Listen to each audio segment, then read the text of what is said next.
बहुत समय पहले नितेश नामक एक आदमी एक छोटी सी गांव में रहता था। वो एक बहुत ही नेक और ईमानदार आदमी था। वो छोटी उम्र से ही अपने पिता की तरह मटके में कुल्फियां बना के उसके बाद उन पे रंगीले बर्फ भर के उन्हें बेचता था। कुल्फी कुल्फी, मलाई कुल्फी, पिस्ता कुल्फी, बादाम कुल्फी, रोज कुल्फी, ले लो भाई ले लो, घर पे बनाए हुए ताजा कुल्फी, सिर्फ 5 रुपए में आपके मनपसंद कुल्फी। सभी बच्चे उसके जोर जोर से चिल्लाने पर, उसकी बात सुन के, उसके बनाए हुए कुल्फी स्वादिष्ट रहने पर उन्हें खरीदते थे। ऐसे उसकी कुल्फी का व्यापार अच्छा चलता था। एक दिन जब नितेश कुल्फियां बेच रहा था, उसके पास एक बालक आता है। अंकल, जरा ये लेके मुझे कुल्फी देना। तुम सोने का चेन के बदले में कुल्फी मांग रहे हो? किसका है ये? ये चेन मेरी माँ का है। उन्होंने मुझे कुल्फी खरीदने के लिए पैसे नहीं दिए, इसीलिए मैंने उनको बताए बिना ये चेन लेके आया हूँ। ये लेके मुझे कुल्फी दे दो। तुम्हारे माँ को बताए बिना ऐसे इतनी महंगी चेन लाना गलत है ना बेटा, ऐसे नहीं करते। ये चेन अपने माँ को वापस कर दो। मुझे तभी पैसे दो जब तुम्हारे पास है।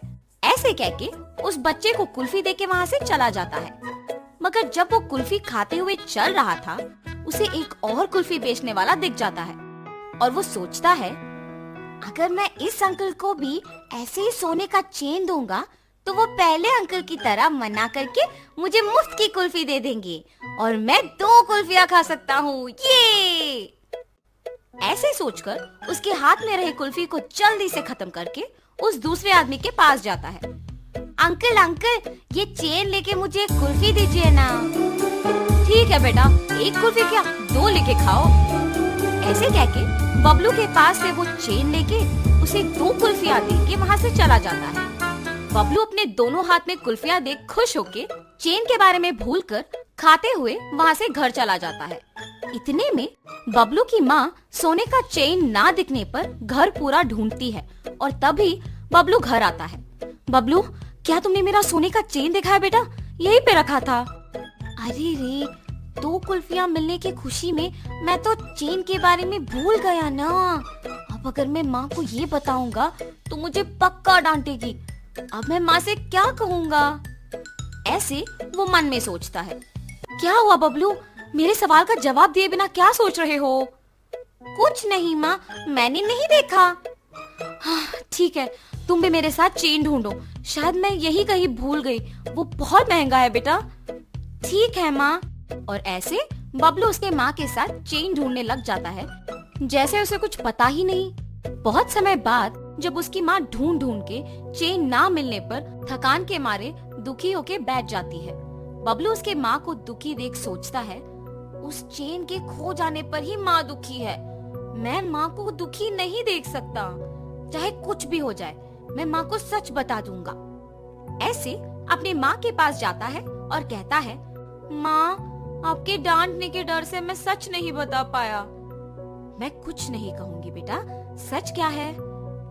माँ, आपने कुल्फी खरीदने के लिए पैसे नहीं दिए ना, तो मैंने आपके सोने के चेन लेके कुल्फी वाले को देकर उससे कुल्फी लिया। 5 रुपए की कुल्फी के बदले में तुमने इतना महंगा चेन दे दिया। ऐसे करना गलत है बबलू, ऐसे फिर कभी मत करना। उस कुल्फी वाले को पहचान सकोगे? हाँ माँ, पहचान पाऊंगा। उसके ऐसे कहने पर बबलू की माँ अगले दिन कुल्फी बेचने वालों का इंतजार करती है। ऐसे दोपहर के समय में नितेश जब उस तरफ आता है तो बबलू की माँ उसके पास जाके कहती है, क्या तुम कल भी यहाँ आके कुल्फी बेचे? जी हाँ। आप ऐसे क्यों पूछ रहे हो? बच्चा अगर भोलेपन में आके तुम्हें एक महंगी चेन के बदले में कुल्फी मांगेगा तो ले लोगे क्या? हाँ, ये आप क्या कह रहे हो? मुझे कुछ नहीं समझ आ रहा। तुम कुछ मत कहो, मेरी ही बेटी की गलती है, इसीलिए मैं कुछ नहीं कह रही हूँ। बस मुझे मेरा चेन दे दो और मैं चली जाऊंगी। मैडम, मैंने वो चेन नहीं लिया। मैंने उस बच्चे को कहा भी कि वो चेन उसके घर में वापस लौटा दे। उसने आपको आके नहीं दिया। चेन देना ना पड़े इसलिए झूठ बोल रहे हो तुम। नहीं नहीं, मैं सच कह रहा हूँ। आप अपने बेटे को बुला के पूछिए तो सही। बबलू, बबलू। हाँ माँ। बबलू, क्या यही वो आदमी है जिसको तुमने मेरा सोने का चेन दिया? नहीं माँ, और ऐसे वो अपने माँ को नितेश के साथ जो भी हुआ समझाता है।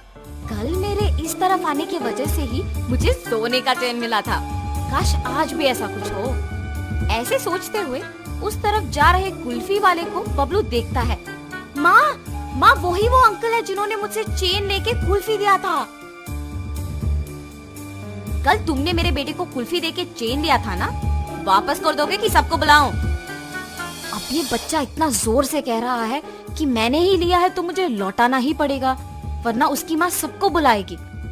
लालच के मारे यहाँ आना अनावश्यक था। चेन दिए बिना क्या सोच में पड़ गए हो तुम? मुझे माफ कीजिए दीदी। ऐसे वो आदमी उसका गलती मानकर उसके पास के सोने का चेन बबलू के माँ को दे देता है। बच्चे मासूमियत में अगर आके महंगे चेन के बदले में अगर कुल्फी मांगे तो क्या दे दोगे? उन्हें इतना भी नहीं बताओगे कि वो गलत है? उस कुल्फी वाले ने ऐसे ही लालच के बिना मेरे बच्चे को गलती करने से रोका था। आइंदा ऐसे कभी मत करना, इस आदमी से सीखो। मुझे माफ कीजिए भाई साहब, मैंने आपकी गलती के बिना आपको निंदित किया। कोई बात नहीं जी, मुझे बस खुशी है कि आपको आपकी चेन मिल गई। बेटा ऐसे कभी मत करना। मैंने सोचा कि वो अंकल भी आपकी ही तरह चेन लौटा देंगे। सब लोग एक जैसे नहीं होते बेटा, अच्छे लोग और बुरे लोग होते हैं। इसीलिए घर में अपने माँ बाप को बताए बिना कुछ नहीं करना चाहिए। आगे से ऐसे नहीं करूँगा अंकल। ऐसे कहकर खुशी से अपने माँ के साथ वहाँ से चला जाता है।